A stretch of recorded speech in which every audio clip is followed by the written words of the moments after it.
Hello ma'am. Ma'am, hello. जी जी sir जी। जी, बोलें बोलें। मैम शुरू करें ना। स्टार्ट करते हैं। मैंने कहा कुछ कोई और स्टूडेंट आ जाएंगे। जी। अच्छा, आपके बाकी क्लास फेलोज कहाँ हैं? जी मैम। बाकी क्लास फेलोज कहाँ हैं? पता नहीं मैम, अभी तो क्लास ली थी सर मंसूर की। अभी मैसेज किया है ग्रुप में। अच्छा अच्छा, हमने विटामिन वाला चैप्टर भी पढ़ लिया, हमने एंजाइम्स भी स्टडी कर लिए हैं, हमने न्यूट्रिएंट्स भी स्टडी कर लिए हैं, ठीक है। और उसके अलावा जो है अब हमने क्या है, बफरिंग एक्शन हम पढ़ रहे थे। बफर सिस्टम हमने पढ़ा था कि किस तरह जो है बफर सिस्टम जो है आपकी बॉडी की पीएच को जो है मेंटेन करने में अहम रोल प्ले करता है। तो इसमें क्या होता है कि एसिड बेस बैलेंस को जो है ये क्या करता है, मेंटेन करता है। अब इसमें बफर सिस्टम में हमारे पास आ जाते हैं phosphate buffer, blood buffer, bicarbonate buffer और एचबी हेमोग्लोबिन बफर्स। कल हमने स्टडी किया कि किस तरह जो है बफरिंग एक्शन जो है अगेंस्ट कार्बन डाइऑक्साइड जो है वो अफेक्टिव है, ठीक है। बफरिंग एक्शन क्या होता है कि रिस्पायरेटरी रेगुलेशन, फिर हमने रिस्पायरेटरी रेगुलेशन जो है देखा लंग्स के अंदर, और renal regulation role of kidney भी देखा कि एसिड बेस बैलेंस को मेंटेन करने में किस तरह जो है लंग्स, किडनी जो है और बफर सिस्टम जो है एचपी बफर अहम रोल प्ले करता है। तो पहले हमने क्या कहा था कि जो मेन एसिड है आपकी बॉडी के अंदर प्रोड्यूस हो रहा है वो क्या है, कार्बन डाइऑक्साइड है। कार्बन डाइऑक्साइड जो है जैसे प्लाज्मा में जाता है आपकी टिश्यू से, जैसे बॉडी फ्लूइड के अंदर जाएगा वहां पर जाके वाटर के साथ रिएक्ट करके कार्बोनिक एसिड बना लेता है। कार्बोनिक एसिड जो है ये हाईली रिएक्टिव है, हाइड्रोजन आयन और कार्बोनेट आयन के अंदर कन्वर्ट हो जाता है। कन्वर्ट होने के बाद क्या होता है, ये जो हाइड्रोजन आयन है, ये आप लोग अपने माइक म्यूट कर दें, सारे म्यूट कर दें, ठीक है, आवाज आपकी दोबारा आती है। अच्छा, ये जो अब क्या होगा कि आपके पास भी यहाँ पे हाइड्रोजन आयन है, बाइकार्बोनेट आयन है। ये कब बन रहा है, कार्बोनिक एसिड की वजह से बन रहा है। और कार्बन डाइऑक्साइड जो है ये मेन एसिड है जो कि आपकी बॉडी के अंदर प्रोड्यूस हो रहा है। जब कार्बन डाइऑक्साइड प्रोड्यूस होता है टिश्यूज के अंदर, ये फिर बॉडी फ्लूइड्स के अंदर जाते हैं, वहां पे वाटर के साथ रिएक्ट करके कार्बोनिक एसिड बनाते हैं। और फिर carbonic acid highly reactive compound है, तो ये फौरन जो है डिसोसिएट हो जाता है, टूट जाता है हाइड्रोजन आयन के अंदर और बाइकार्बोनेट आयन के अंदर, ठीक है। अब ये जो हाइड्रोजन आयन है, हमने जब स्टार्ट में एसिड और बेस की डेफिनेशन पढ़ी थी, मैंने आपको बताया था कि जो भी मॉलिक्यूल, जो भी कंपाउंड या जो भी substances hydrogen ion aqueous solution के अंदर रिलीज करेंगे वो एसिडिक इन नेचर होते हैं, ठीक है।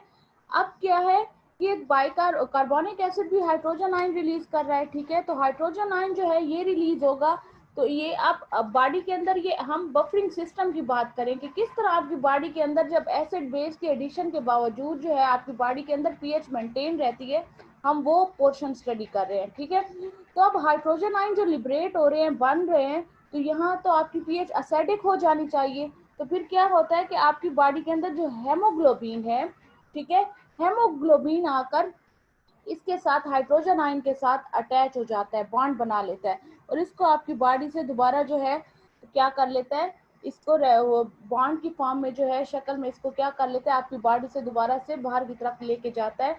अब ये क्या हो गया कि आपका एच बी बफर जो है, एच बी बफर हेमोग्लोबिन जो है बफर के तौर पर एक्ट कर रहा है, फौरन से हाइड्रोजन आयन को ले लेता है, उसके साथ बॉन्ड बना लेता है और उसको जो है आपकी पीएच को एसिडिक करने से रोक लेता है। तो इसी तरह बाइकार्बोनेट आयन जो है ये प्लाज्मा में क्लोराइड आयन के साथ क्या हो जाता है, एक्सचेंज हो जाता है, और इसी तरह आपका पूरा जो है क्या हो जाता है कि यहाँ पे सिस्टम जो है आपका न्यूट्रलाइज हो जाता है, आपकी पीएच जो है 7.4 जो है रहती है, उसके अंदर कोई चेंज नहीं आता ब्लड की पीएच के अंदर। फिर मैंने कल आपको बताया था कि लंग्स का क्या रोल है, ठीक है। हमने क्या पढ़ा था कि लंग्स जो है बहुत अहम रोल प्ले करते हैं आपकी बॉडी के अंदर जो है एसिड बेस बैलेंस को मेंटेन करने में। तो एक क्या होता है, एक मेटाबॉलिक एसिडोसिस के प्रोसेस के थ्रू और एक मेटाबॉलिक अल्कलोसिस के थ्रू, ठीक है। क्या होगा कि अगर आपकी बॉडी के अंदर जो है मेटाबॉलिक एसिडोसिस में क्या होगा, इन दिस केस जो है यहाँ पर ये देखें मैंने टर्मिनोलॉजी आपको लिखा है कि in this rate of respiration is increase. ठीक है, आपका रिस्पायरेशन रेट इंक्रीज हो जाता है, आप हाइपर वेंटिलेशन में चले जाते हो। क्यों चले जाते हो? क्योंकि आपकी बॉडी के अंदर बहुत ज्यादा कार्बन डाइऑक्साइड बन रही है और जो है उसको आप बाहर की तरफ फेंकना चाहते हैं, बाहर की तरफ निकालना चाहते हैं, तो वो क्या करेंगे, वो ये क्यों इतना शोर हो रहा है, तो आवाज माइक अपना बंद करें। ठीक है, अब जो है मेटाबॉलिक एसिडोसिस में क्या होगा कि हमारी बॉडी के अंदर जो है बहुत ज्यादा कार्बन डाइऑक्साइड बन रहा है और हम इसको बाहर की तरफ जो है जाहिर है इसका जो है जाना जरूरी है, क्योंकि ये एसिडिक की नेचर होती है और आपकी जो है पीएच को एसिडिक कर देगी। और मैंने आपको बताया था कि अगर आपकी ब्लड की पीएच के अंदर थोड़ा भी चेंज आता है, 7.35 टू 7.4 पीएच जो है आपकी ब्लड की अगर थोड़ी भी चेंज होती है तो ये आपकी के लिए लीथल होती है और इवन आपकी डेथ भी हो सकती है। ठीक है, तो लंग्स क्या करते हैं, जो excessive amount of carbon dioxide है उसको रिमूव करने के लिए आपका ब्रीथिंग रेट को इंक्रीज कर देते हैं। ठीक है, और ये हाइपर वेंटिलेशन में चले जाते हो, आपके बहुत ज्यादा कार्बन डाइऑक्साइड जो है बाहर की तरफ निकलना स्टार्ट हो जाती है। ठीक है, ब्रीथिंग रेट इंक्रीज हो जाता है। तो इस मैकेनिज्म के थ्रू जो है लंग्स जो है कंपेंसेटरी मैकेनिज्म करते हैं, मेटाबॉलिक एसिडोसिस के थ्रू आपके जो है लंग्स के थ्रू कार्बन डाइऑक्साइड को बाहर की तरफ एक्सपेल आउट करते हैं। Due to less carbon dioxide in plasma the decrease formation of hydrogen ion concentration. और इस तरह जो होगा क्या होगा कि जब कार्बन डाइऑक्साइड का लेवल हाइपर वेंटिलेशन के थ्रू जो है कम हो जाता है आपकी बॉडी के अंदर, तो उसकी वजह से हाइड्रोजन आयन बनना भी कम हो जाते हैं। मैंने आपको बताया कार्बन डाइऑक्साइड वाटर के साथ मिलता है तब जाके कार्बोनिक एसिड से डिसोसिएट होता है हाइड्रोजन आयन, तो हाइड्रोजन आयन भी नहीं बनेगा और ओवरऑल आपकी पीएच मेंटेन हो जाती है। ये मैं कल वाला लेक्चर रिपीट कर रही हूँ क्योंकि थोड़ा कॉम्प्लिकेटेड था, तो मैंने कहा आपको दोबारा बता दूं। मेटाबॉलिक अल्कलोसिस क्या है, इसमें क्या होता है कि आपकी बॉडी के अंदर कम कार्बन डाइऑक्साइड बन रही है, तो फिर भी तो अच्छा नहीं है क्योंकि आपकी फिर पीएच अल्कलाइन हो जाएगी, बेसिक की तरफ जाएगी। तो उस वजह से क्या होता है कि आपकी लंग्स जो है कंपेंसेटरी मैकेनिज्म के थ्रू ब्रीथिंग सुप्रेस हो जाती है, आप हाइपोवेंटिलेशन में चले जाते हो, बहुत कम कार्बन डाइऑक्साइड आपकी बॉडी से बाहर की तरफ एक्सेल होती है, निकलती है, बाहर की तरफ जाती है। तो इस तरह क्या होता है कि आपकी बॉडी के अंदर कार्बन डाइऑक्साइड जो है वो रिटेन रहती है, फिर वो कार्बन डाइऑक्साइड वाटर के साथ मिलती है, फिर कार्बोनिक एसिड बनता है और फिर हाइड्रोजन आयन बनेगा और फिर वो आपकी पीएच को अल्कलाइन से एसिडिक की दरमियान लेके जाएगी और फिर ओवरऑल पीएच आपकी मेंटेन हो जाती है। ठीक है, ये लंग्स का रोल है आपकी बॉडी के अंदर पीएच को मेंटेन करने का।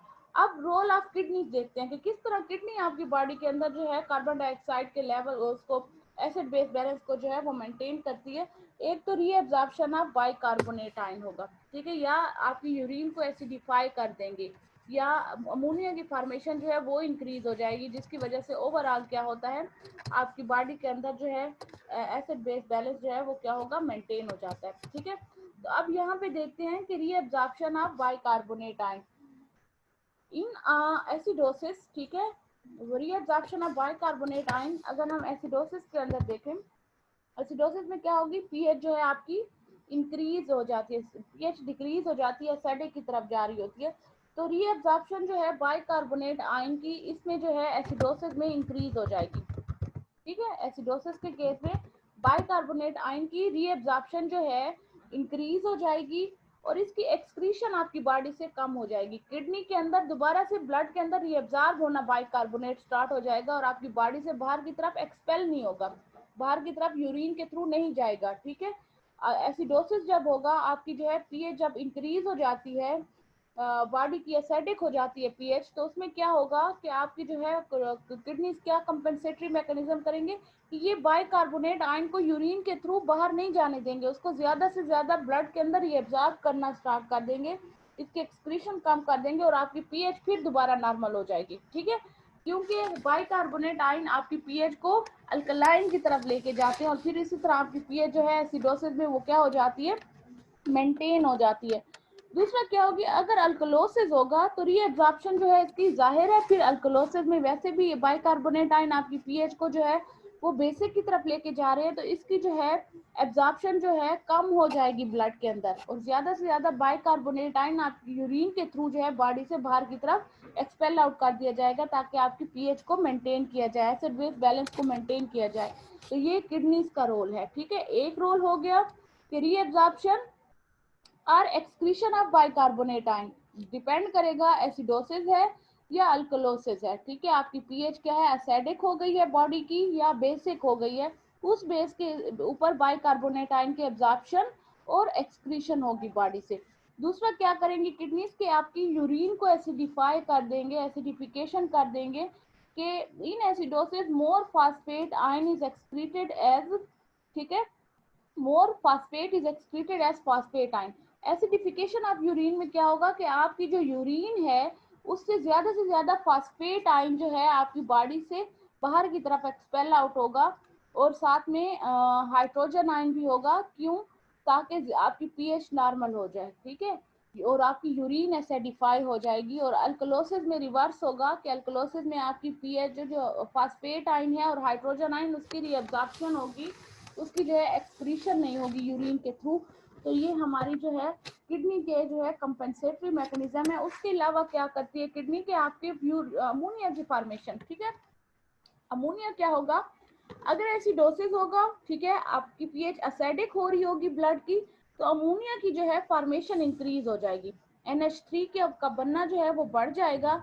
और विच बफर हाइड्रोजन आयन, वो क्या करेगा, फौरन से हाइड्रोजन आयन के साथ रिएक्ट करके उसको NH4 में कन्वर्ट कर देगा और फिर उसको यूरिन के थ्रू एक्सक्रीट आउट कर देगा। अगर अल्कलोसिस होगी, अगर आपकी पीएच बेसिक हो रही है, तो अमोनिया का बनना कम हो जाएगा क्योंकि ज्यादा हाइड्रोजन आयन की रिक्वायरमेंट है ब्लड के अंदर। हाइड्रोजन आयन ज्यादा होगा तो आपकी पीएच एसिडिक की तरफ जाएगी और इसी तरह आपका पूरा जो है वो बैलेंस मेंटेन हो जाता है। ये देखें आपकी किस तरह किडनी जो है आपकी बॉडी के एसिड बेस बैलेंस को मेंटेन कर रही है, किस तरह लंग्स आपके एसिड बेस बैलेंस को मेंटेन कर रहे हो, किस तरह आपका ब्लड में जो है HB बफर जो पड़े हुए हैं वो आपके ब्लड को जो है मेंटेन करें। हेमोग्लोबिन का सिर्फ काम ब्लड ट्रांसपोर्ट करना नहीं है, ठीक है, ऑक्सीजन को आपकी बॉडी के अंदर डिस्ट्रीब्यूट करना नहीं है, ये क्या करते हैं आपके एसिड बेस बैलेंस को भी मेंटेन करते हैं। इसी तरह लंग्स का काम सिर्फ रिस्पायरेशन का नहीं है, ऑक्सीजन अंदर ले जाने का, कार्बन डाइऑक्साइड को बाहर ले जाने का, साथ साथ में ये आपके एसिड बेस बैलेंस को भी मेंटेन कर रहे होते हैं, ठीक है। किडनी का काम सिर्फ यूरिन को एक्सपेल करना नहीं है, फिल्ट्रेशन का काम नहीं है, ये क्या करते हैं आपकी बॉडी के अंदर एसिड बेस बैलेंस को भी मेंटेन कर रहे होते हैं, ठीक है। बहुत अहम रोल है, हर एक जो है वाइटल ऑर्गन आपकी बॉडी के अंदर जो है वो क्या कर रहा है, बहुत कंपेंसेटरी मैकेनिज्म के थ्रू आपकी बॉडी के अंदर क्या है एसिड बेस बैलेंस को मेंटेन करता है। और आपकी ब्लड की पीएच और सबका काम, सबका एम क्या है कि पीएच को 7.4 ही रखना है, उसके अंदर चेंज ना आए। इसलिए जो है क्या करते हैं, इधर एसिड एब्जॉर्प्शन करते हैं, उसकी आयंस की एब्जॉर्प्शन करते हैं या आयंस को बॉडी से एक्सक्रीट आउट करते हैं। डिपेंड करता है कि आपकी बॉडी की पीएच एसिड की तरफ, एसिडिक की तरफ जा रही है या बेसिक की तरफ जा रही है। उसी के मुताबिक आपकी किडनी जो है वो जो है रोल प्ले करेंगी। उसी के मुताबिक आपका लंग्स जो है वो हाइपर में चला जाएगा या हाइपोवेंटिलेशन के अंदर चला जाएगा, डिपेंड करेगा। और सबका काम क्या होगा कि पीएच 7.4 रखनी है या 7.35 रखनी है, इससे चेंज हुई तो आपकी डेथ भी हो सकती है, ठीक है।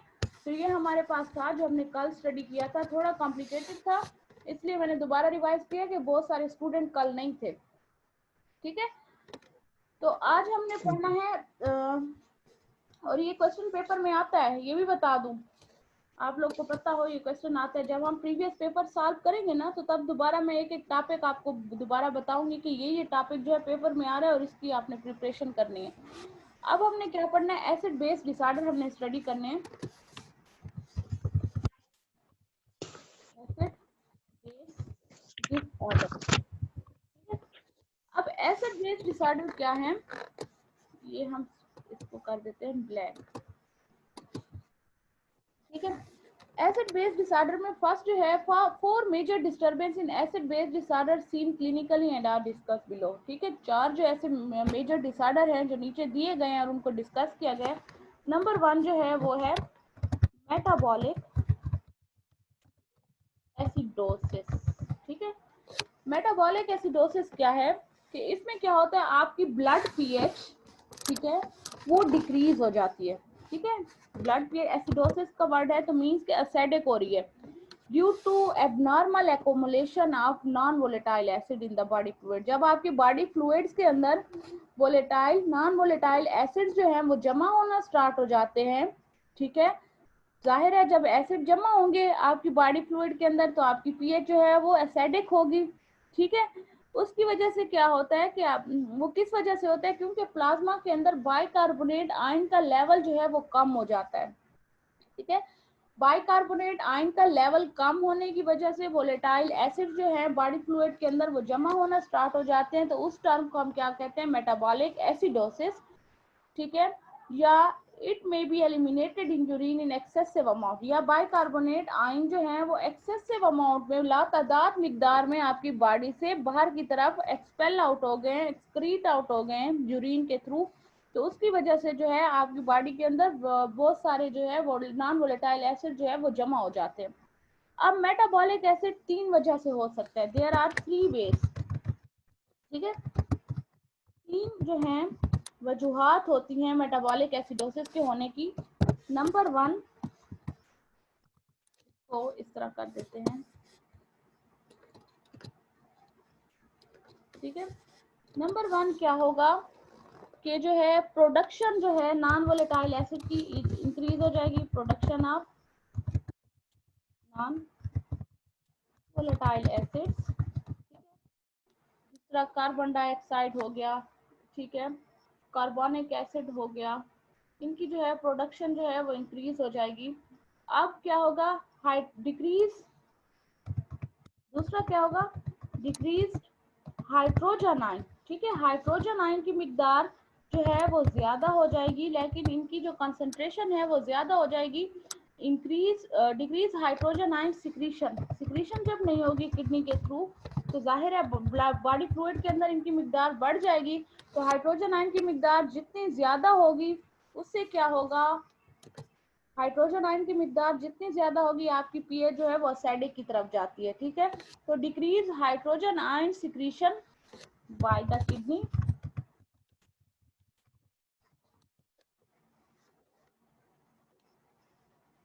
Loss of base from the kidney. ठीक है, बेसिक कंपाउंड जितने भी होंगे वो क्या होंगे, कम हो जाएंगे फ्रॉम द बॉडी। ठीक है, अब पहला जो है हमारे पास डिसऑर्डर है वो कौन सा है, मेटाबॉलिक एसिडोसिस। ठीक है, इसको ध्यान से सुने, मेटाबॉलिक एसिडोसिस ये 3 वजह से होता है। या तो नॉन वोलेटाइल एसिड की प्रोडक्शन ज्यादा होगी due to secretion of bicarbonate ion from the urine, ज्यादा से ज्यादा बाइकार्बोनेट आपकी जो है एक्सेसिव अमाउंट में लातादाद मिकदार में आपकी यूरिन के थ्रू बाहर की तरफ एक्सपेल आउट हो गए, जिसकी वजह से वोलेटाइल एसिड्स की अकमुलेशन हो जाएगी, एक वजह ये। दूसरा, हाइड्रोजन आयन जो है उसकी सिक्रीशन जो है किडनी से कम हो जाएगी, दूसरी। ठीक है, तीसरी वजह क्या होगी कि आपकी बॉडी के अंदर बेस जो है वो सारे के सारे बेसिक कंपाउंड वो क्या होंगे, लॉस हो जाएंगे, ज़ाया हो जाएंगे, जिसकी वजह से बॉडी के अंदर मेटाबॉलिक डिसऑर्डर एसिडोसिस जो है ये क्या होगा, ये इंड्यूस हो जाएगा, पीएच जो है वो एसिडिक हो जाएगी। अब काजेज और वजूहात क्या हो सकती है इसकी होने की, क्यों वोलेटाइल एसिड की प्रोडक्शन ज़्यादा हो जाएगी, क्यों हाइड्रोजन आयन की सिक्रीशन कम हो जाएगी और बॉडी से बेसिक कंपाउंड क्यों कम हो जाएंगे।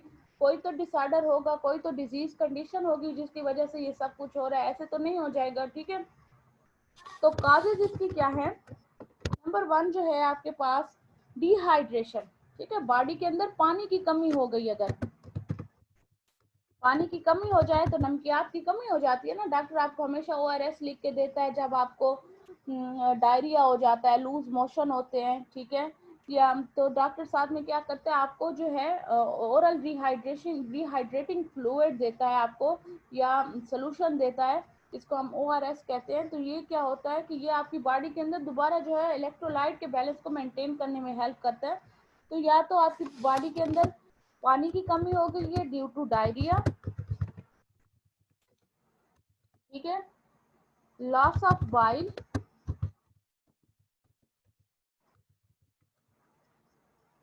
बाइल और पेनक्रियाटिक जूस कम हो गया है या खत्म हो गया है। ठीक है, due to any pathological condition, ठीक है, डिजीज कंडीशन, उससे क्या हो गया, इनकी जो है सिक्रीशन कम हो गई है बाइल जूस की और पेनक्रियाटिक जूस की, विद लॉस ऑफ,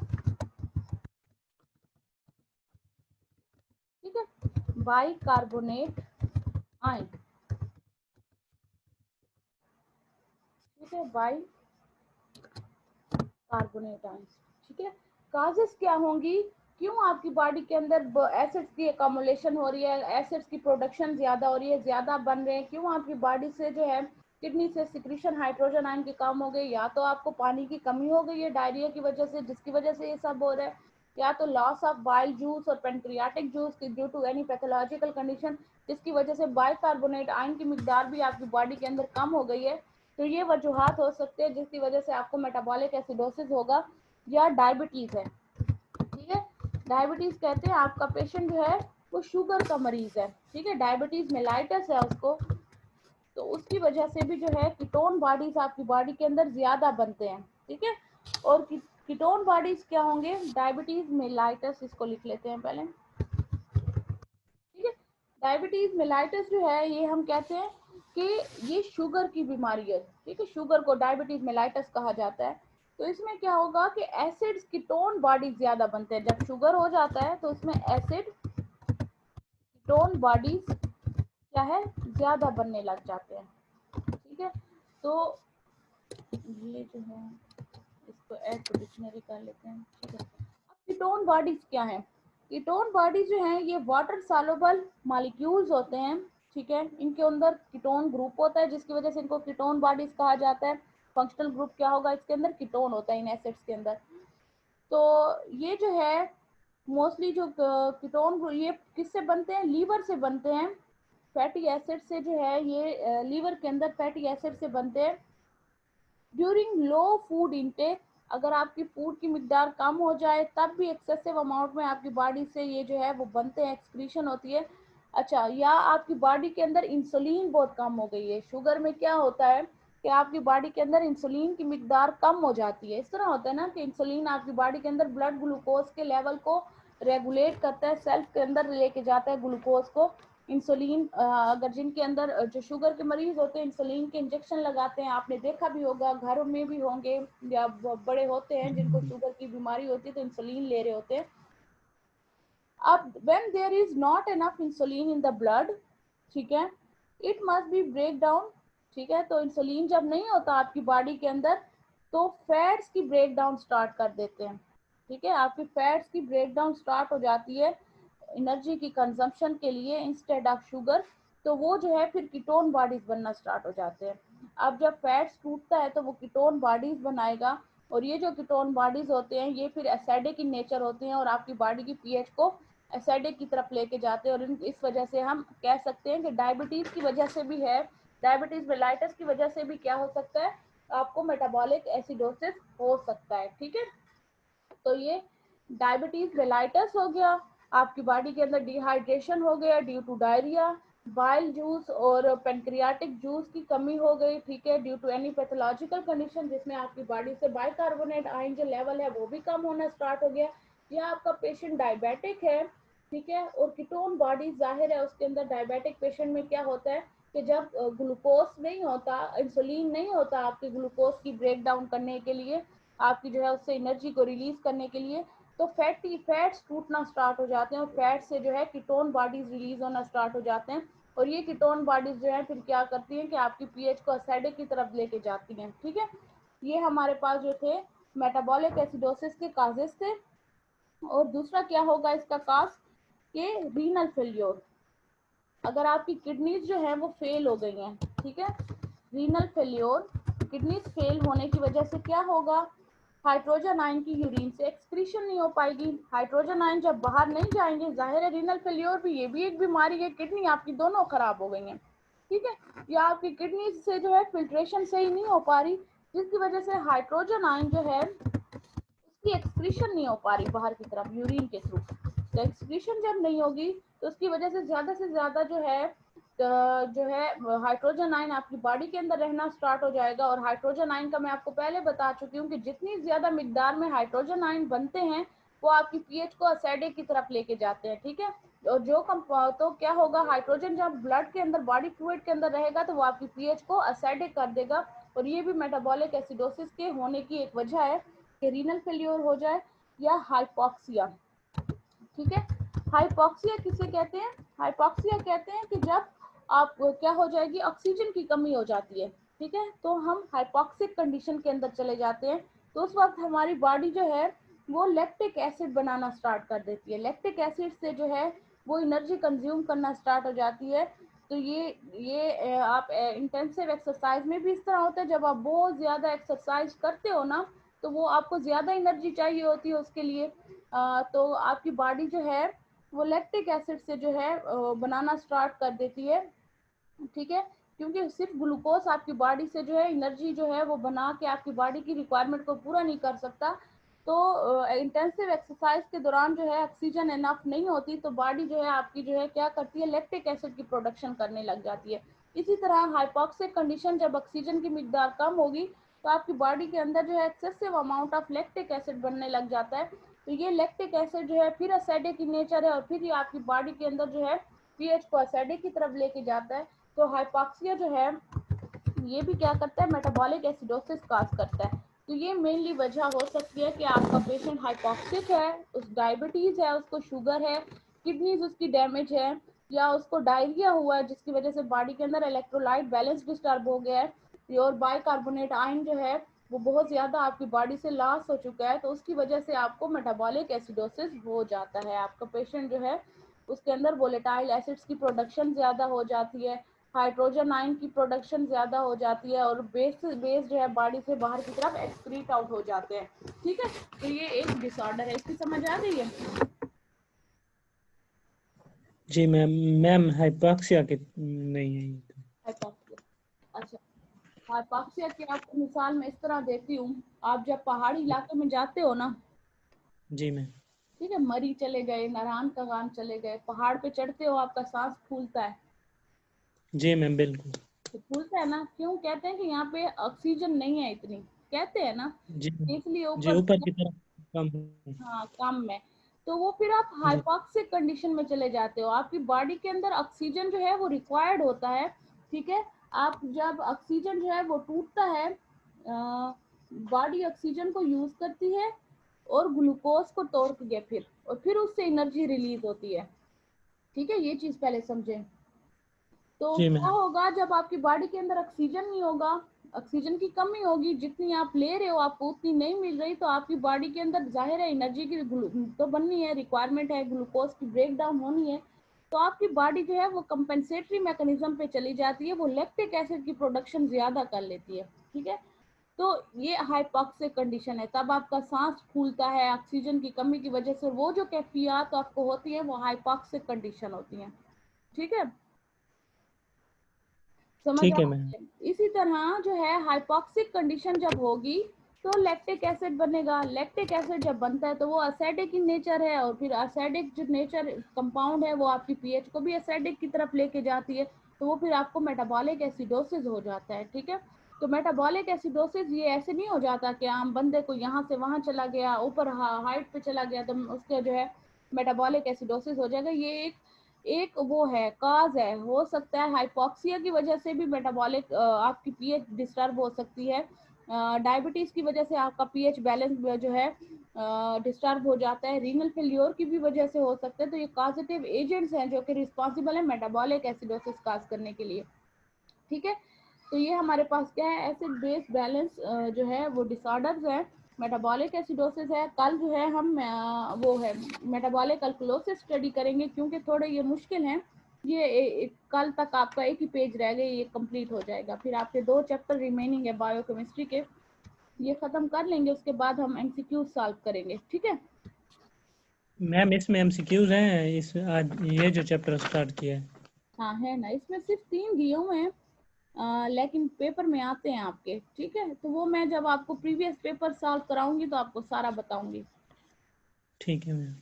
ठीक है। बस ये आप लोग के चैप्टर, ये जो अहम अहम चैप्टर है हमने सारे तकरीबन कवर कर लिए हैं।